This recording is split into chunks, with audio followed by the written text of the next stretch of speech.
सर मुझको सर मुझको नानी बोला बेटा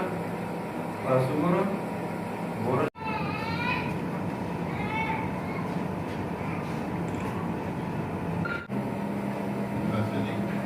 मुबारक दे खान मुबारक दे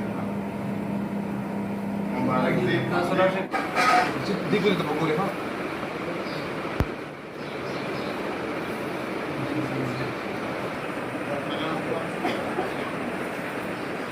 دا نمبر میں ضرور لیدو زمون مشکل دی هغه لیکان دی خان پرسو کلګي بس عدالت کې زیری او چې تاریخ یې بدل کړي نه تاریخ لږه څه نشته دا هغه راکټ پاتې وو इमरान वाले की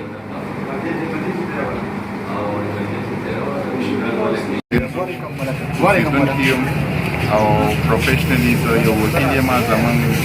من چې کوم دی سهار زما ته پته ولګېده چې زما ورور ابوبکر د شاهین چلډرن اکیډمي استاد زریاب بس ډېر سویرلی تشدد یې ورسره کړی دی او باقاعده د فیس د نه راوړو د وجې هغه دا حال کړی دی چې د هغه د سترګې مطلب هغه ویژن ته هم نقصان رسېدلی دی باقاعده ټراما ورته شوې ده او ورسره اوس د دې خلاف چې کوم دی مطلب زه به باقاعده لیګل ایکشن اخلم د اف آی آر به پرې کوو 53 سی پي اے وغیره چې څومره قانوني کاروي ده هغه به موږ پوره کوو او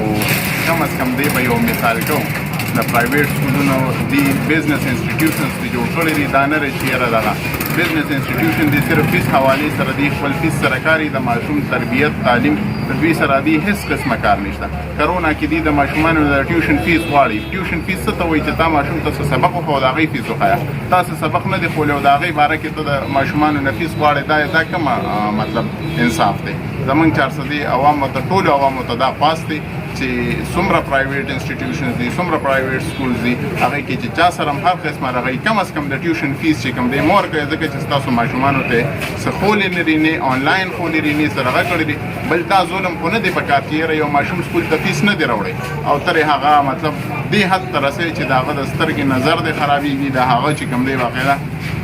مخ او غاښونو ته نقصان رسېدلی دی مسلز یې ولې ټول ډیمیج کړی مهرباني